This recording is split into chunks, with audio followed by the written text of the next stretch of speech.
Well, good morning, Julas. Good morning. I feel as if I've got to know a lot of you because we've had Hakami with you yesterday. We didn't see quite so many of you at the coffee shop in the morning, but it's good to be with you.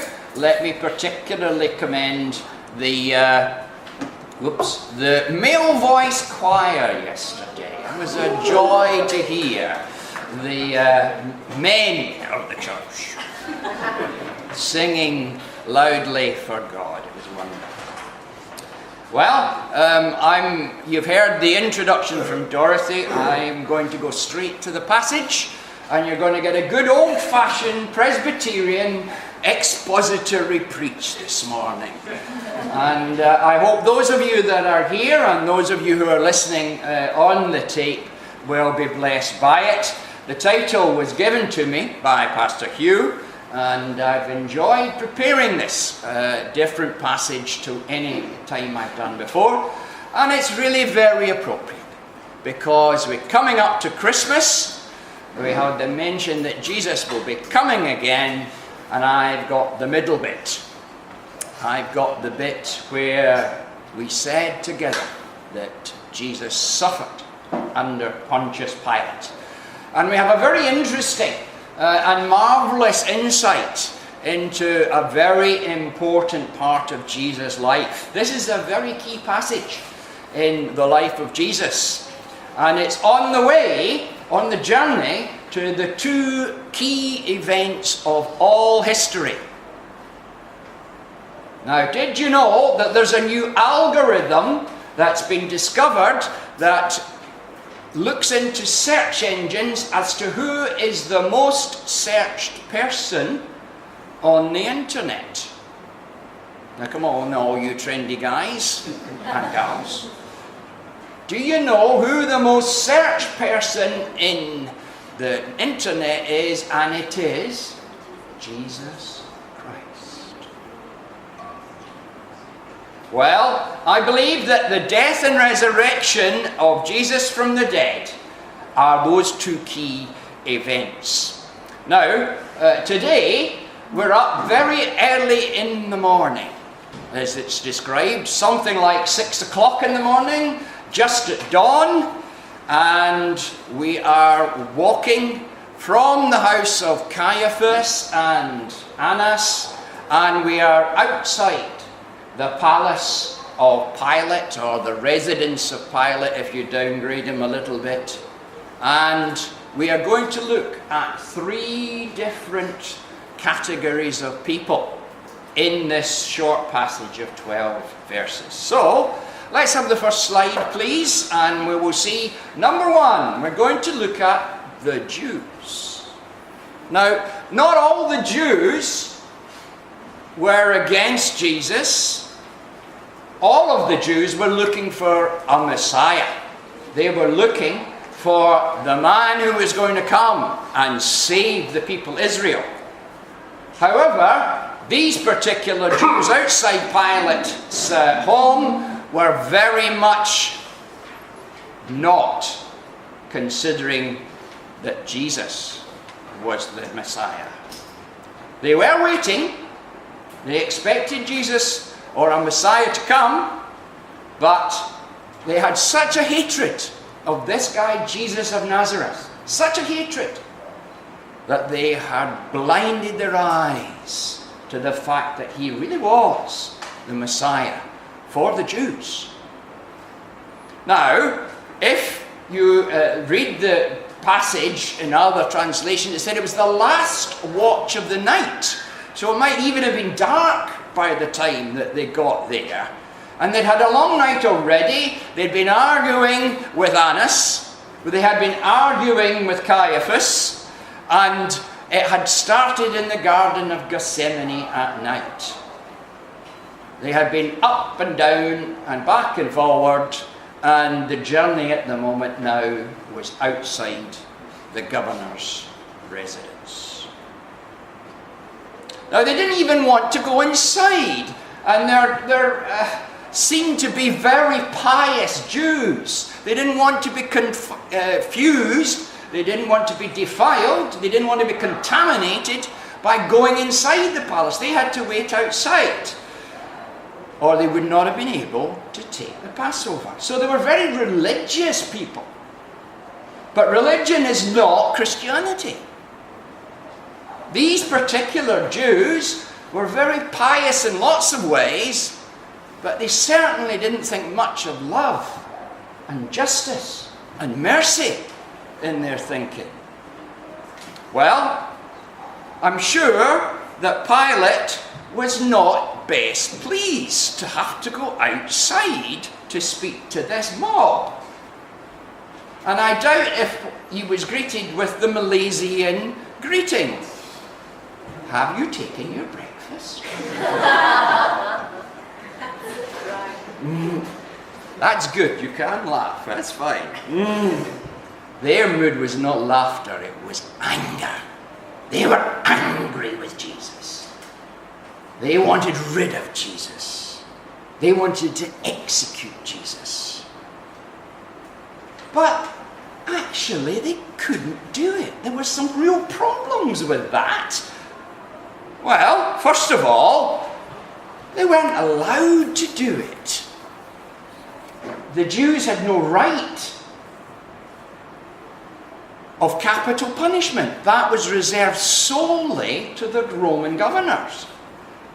And secondly, religiously speaking, if they had executed Jesus, they would have got it wrong and they would have defiled the prophecy about him.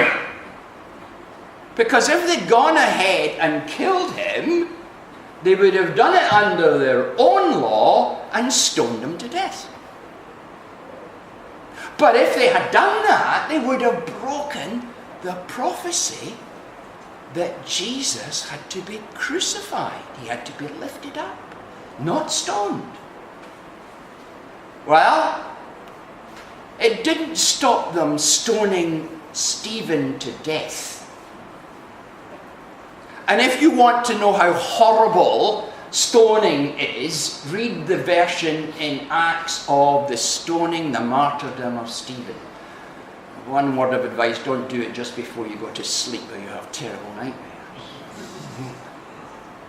But if they had taken the law into their own hands and stoned Jesus, they would have broken the prophecy. So, Pilate came out. He realized that this was just sheer religious jealousy. And said, get out of my sight. Go and judge him yourself. I don't want to be bothered with this. Now, we'll come to Pilate in a moment, but just let me just re-emphasize just a little bit what I said, because it's important to realize that Jesus was to be lifted up. He was to be cursed on a tree. It's important to realize that we are seeing the fulfillment of prophecy, that he was not to begin with going to be killed at all. And the Jews couldn't take the law into their own hands and stone him. And I doubt if they cared very much about how they got rid of Jesus. They just wanted him dead. However, I think if you continue to look into the past, there's another little nugget of things that's good here. They wanted the Romans to do the dirty work for them. They wanted the Romans to do the dirty deed. They didn't want blood on their hands, so they said, okay, Pilate, you go and do it for us.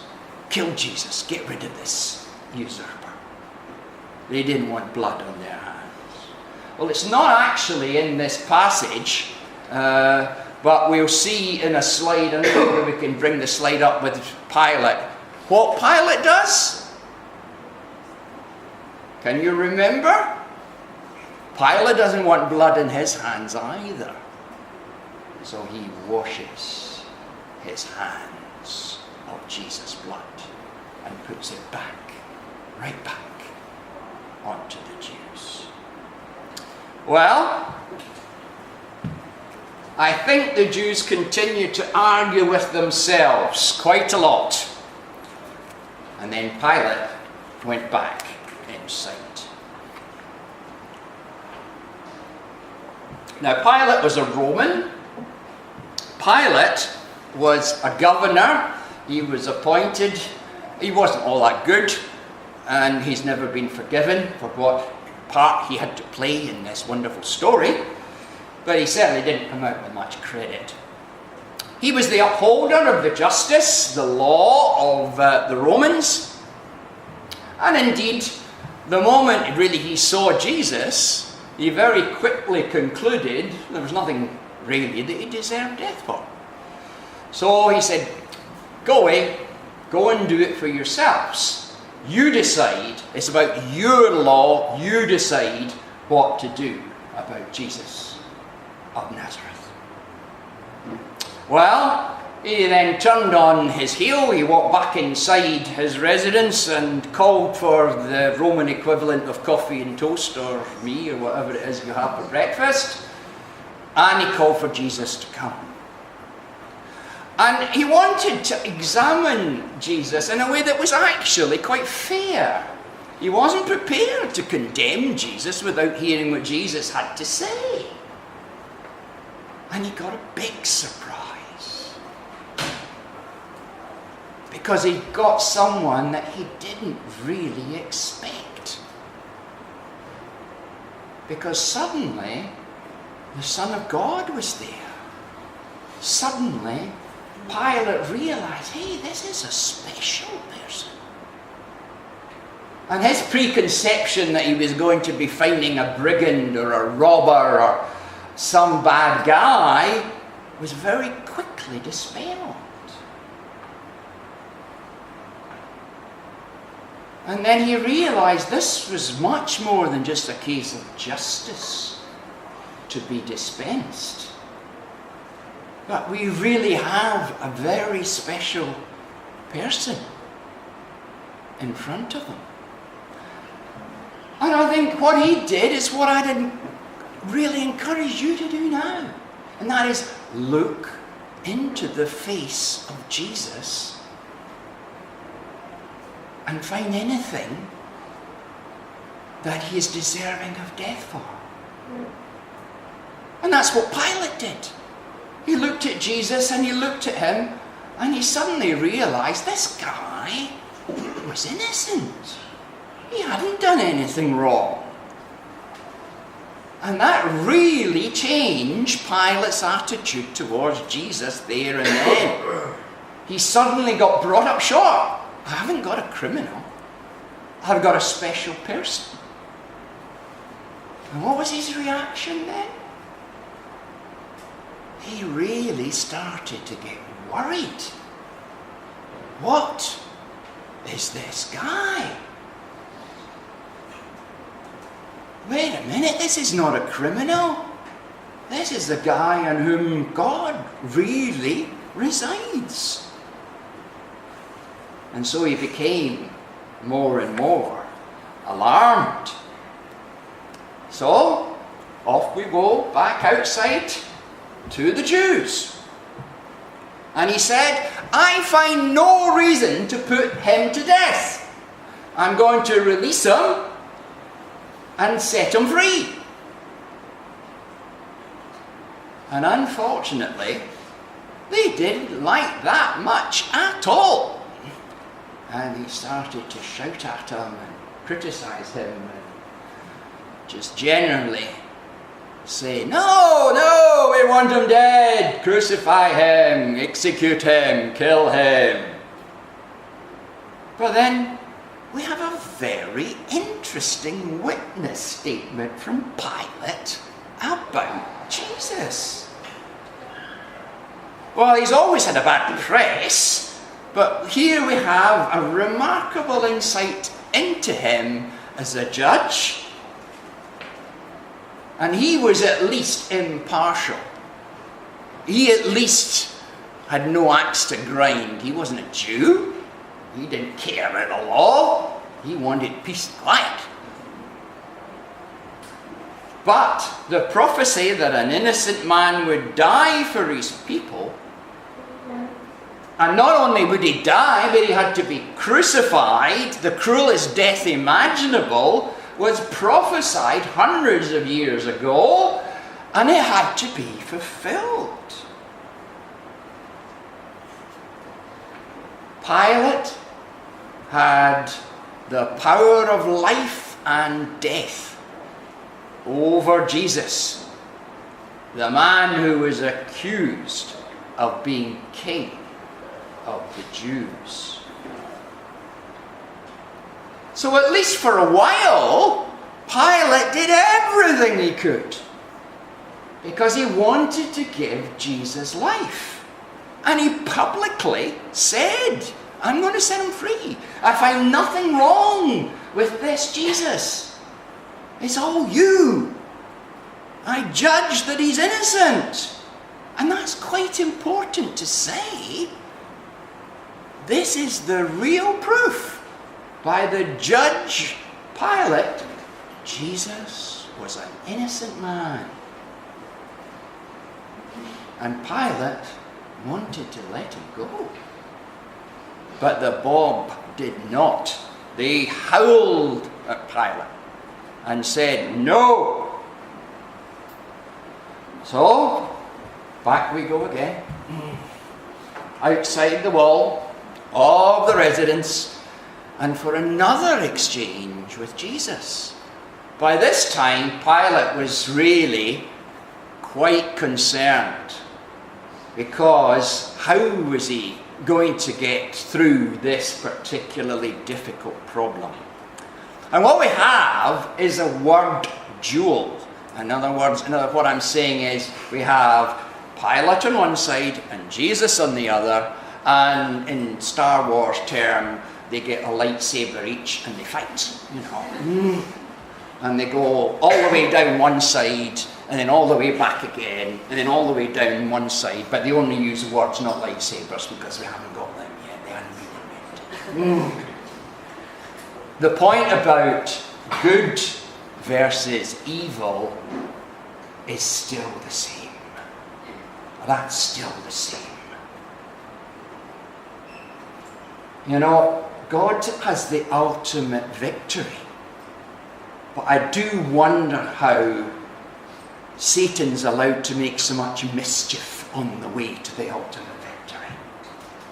Because evil seems to be able to do an awful lot without being stopped these days. Well, let's look at this one. This is really good fun now. Pilate asks, are you the king of the Jews? Because he wanted to know. He wanted to know what Jesus really believed and thought. Now, he's got a choice. Is he a delusional, mentally afflicted idiot that thinks he's the king of the Jews? Or does he really think that he was something different? That he was divine? Was he anti-Roman? Pilate really wanted to know which one of those that Jesus was. And it being Jesus, he didn't get the answer he wanted. He didn't get a straight answer at all.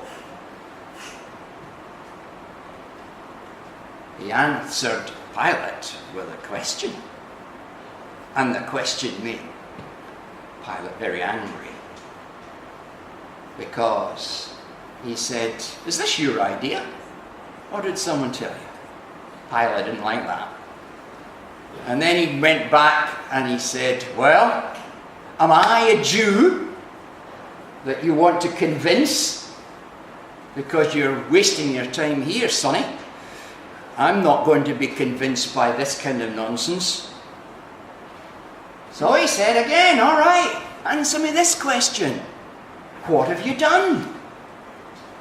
He was looking for evidence, and he wanted reasons. Why did the Jewish mob want to kill Jesus? Well, Jesus gets his turn in a minute, but let's just stay with Pilate for a moment or two longer. And he says the wonderful and amazing statement, oh, you are a king then. Now, if you just listen to those words, I'll say them again. You listen to those words. You are a king then.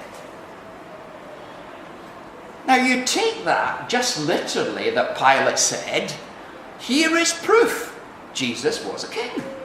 Here is proof from a judge. No axe to grind, impartial judge Pilate. You are a king.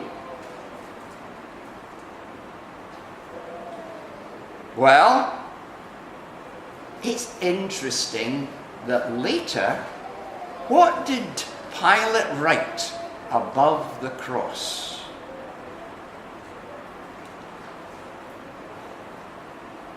Jesus, King of the Jews. Jesus, King of the Jews. Pilate really did come to believe and said here in the scriptures that Jesus really was king. Of course, the Pharisees got really up in a hump about that. They went off in a strop to Pilate and said, "Don't write that! Right, he said he was." And Pilate said, "Get lost, I've written it, I believe it, it's staying." Well, by this time the Jews outside were beginning to get quite rowdy. But off he went to them again, and this time Pilate was becoming even more afraid. He wasn't just angry, he wasn't just annoyed, although he had plenty to have both of those emotions. He was scared. Because Pilate was known to be a superstitious man. He wasn't a particularly spiritual man, but he was a superstitious man. And he realized that he was caught in a spiritual battle. It wasn't a place with which he was comfortable. He was nervous and he was unsure. And I have one more and the last Milesian phrase that I like to quote here, which is, what to do.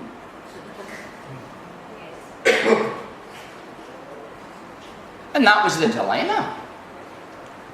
The previous declaration of Jesus' innocence and nearly caused a riot.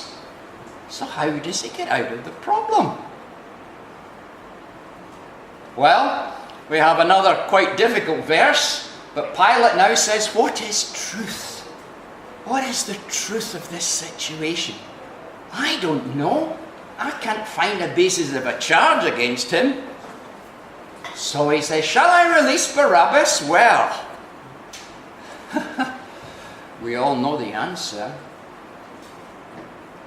The crowd all called for Barabbas and said, crucify Jesus instead. Well, by this time, we might actually have a little sneaky sympathy for Pilate. If you were Pilate in this situation, would you be a happy bunny? I wouldn't. I wouldn't want to be there. What a decision. Whatever I do will be wrong. What to do? Well, we do know how this story ends, so any sympathy we might have doesn't last very long. Well, I'm coming to Jesus, but one last little piece of interesting thing is I always wanted to know what happened to Pilate. And I will give credit to William Barclay, a fellow Glaswegian, who gives us the answer, because in AD 35, Pilate ruthlessly crushed a revolt in Samaria. But he did it with such ferocity and violence that they reported him to the Emperor Tiberius, who was in charge at the time. And Tiberius called Pilate back to Rome.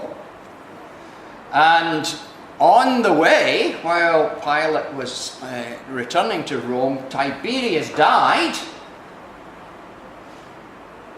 And Pilate took the chance to run away and hide, and was never heard of again. He vanished.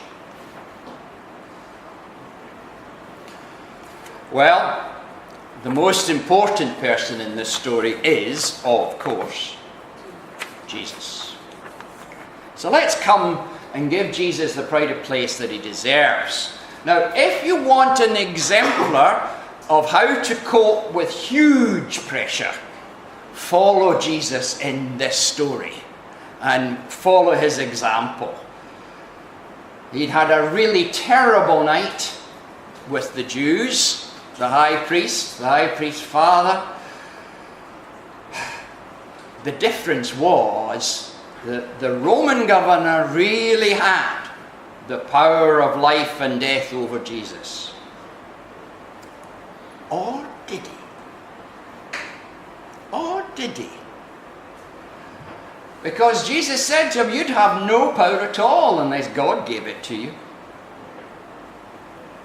Pilate must have been really shocked by that statement that Jesus made. You would have no power at all.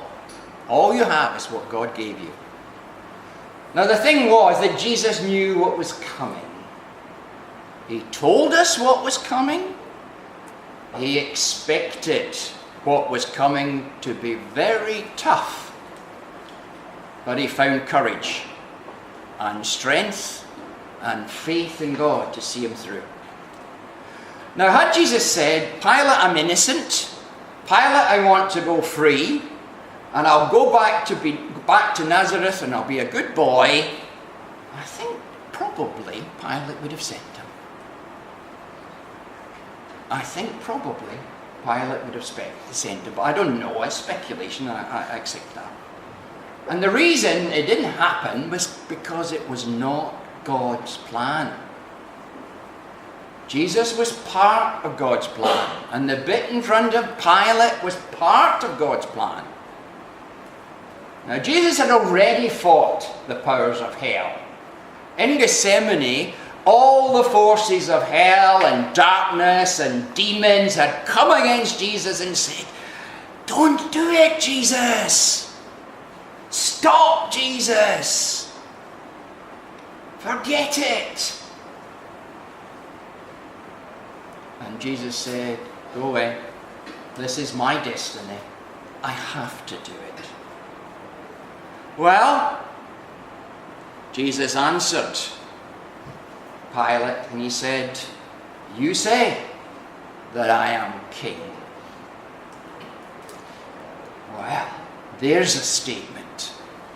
You say that I am king. Well, we could spend a long time pulling this sentence apart, but did Jesus want to affirm his kingship? Now, if you look very carefully, Jesus does not say, I am king. He doesn't actually use the word king for himself. Now, that's interesting. To be fair, be careful. Jesus said, I have a kingdom. I have a kingdom. It's not of this world. It's not on earth. It's in heaven. It's in the spiritual realm. I have a kingdom there, but he never said he was king. Now, we believe he was, and is, and ever shall be, especially when he comes again in triumph. Well, to be honest, I don't think we can be entirely sure what all of these things mean. I can only do my best to try and bring what God gives me to you. Perhaps all of these things hold together. Pilate wrote it on the cross. He believed that Jesus was King of the Jews.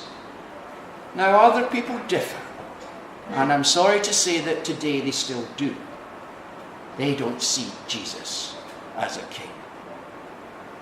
Well, indeed, whether we accept Jesus as a king or not, particularly when it comes to the kingship of our lives, that's the only real question that we have to answer.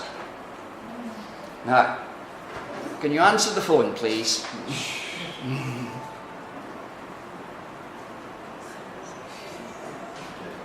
Now, the second half of verse 27 is even more difficult, and I don't think I can really do it tremendous justice. I'll leave it to theologians. I agree with the need for truth. I agree that Jesus is the truth, as well as the way and the life. And if you're on the side of truth, then you will listen to me. And that's what Jesus said. Well, that's easy. I can do with that. If you're on the side of truth, listen to me, because I am truth. Pilate phrased the dilemma perfectly, and it's been quoted ever since. What is truth? What is truth? Now, is that absolute truth or contextual truth? Well, sorry, but I'm not qualified for this kind of semantics. I'll leave that to the people that do PhDs. But it's the longest sentence which Jesus spoke for some time in the narrative. And he was content to remain silent for most of the time. As the prophecy said, like a sheep before his shears. Now, perhaps we would do well to speak less and pray more. Ecclesiastes talks about time, and it says there is a time to remain silent, and there is a time to speak. And the order is significant. Jesus was mostly silent. He didn't argue with his accusers, but he did stand up for himself with Pilate. He left it for us as individuals to make our own response. Then last time, and then we wrap up. Pilate, off again outside to the wall, looked over at the mob, and they were by this time becoming a very awkward bunch. They had been left on their own. They had been there all night. They wanted action now. Now, Pilate wanted to release Jesus. They wanted him dead. Justice lost that day. And Pilate was never forgiven for giving the order for Jesus to be crucified. Well, what does it mean? Application, as they say in the Bible training colleges. Application. What does it mean for you? What does it mean for me? As this has to speak to me just as much as it does to you. Well, the question, quite simple, is this. Do we say that Jesus is our King? Do we say that Jesus is our King? Well, I think that it's important to realize that we can all be in the place of Pilate. We can all be in the place of having to decide whether we have the Son of God in front of us or a brigand, like Barabbas. Or, is this Jesus of Nazareth, King of the Jews? And because the Jews rejected him, King of the Gentiles as well. Because each one of us is a Gentile. Remember, Jesus was not a Caucasian. He wasn't white. He wasn't Chinese. He wasn't Indian. He was a Middle Eastern Jew. He'd been sent to the Jews. As we see, he favoured the Jews. But when the Jews rejected him as a Messiah, he said, then I'll take my message to the Gentiles. And they will listen. And they did. So, do you want to join the mob and shout, crucify him, away with him, release Barabbas? Because it will be the most important and significant decision that you ever make. Because it defines our eternal destiny. But it also impacts our lives here on earth enormously. Now let me be clear to say to you, if you turn your back on the world and speak up for Jesus, there is a cost involved. No longer can you do whatever you feel like, when you like to do it, and think only of yourselves. There is a cost involved. And yet we gain so much, because if we share in the death on the cross of Jesus, and we share in the resurrection of Jesus, then we gain so much of what really matters in life. Let me say that salvation is a free gift, but it did not come cheap. It did not come cheap. It cost Jesus everything he had. Well, once you go through the narrow door, you've only started the journey. And then we need fellow travellers, the church, our brothers and sisters, to help us along the way. Well, I don't know whether on my first visit Puchong is a perfect church. I'm sure you're all composed of redeemed sinners and you all behave like Jesus all the time. Well, if so, you'll be the first one I've come across. Because it's not like that. You say that I am king. Well, let me ask you this question. Is that a head thought or a heart thought? Do you have that Jesus is king up here? Or do you have it down here? Because there's a world of difference between the two. It might be only a few inches. But it's a long gap. Well, you see, lots of Christians are happy with the easy bits of being a Christian. And there are good bits, the good parts of being a Christian. But when the going gets tough and demands are put upon them by Jesus to change your ways, then too many fade away and are never seen again, just like Pilate. Well, it was a joy to be with you yesterday when Pastor Hugh was ordained. We came because we wanted to enjoy the good parts of the Christian life and rejoice and have the joy. And it was a lovely service and it was a lovely time and the whole atmosphere was superb. And the church as a whole gave their blessing on this fine young man. It's rare and lovely. And we do thank God for him and for you. It's a real blessing to our hearts to take away with us after our weekend here. But time to stop and let me just say that for once, let me give the last words to poor old Pilate. And he said, "You are a king then." And that is the truth.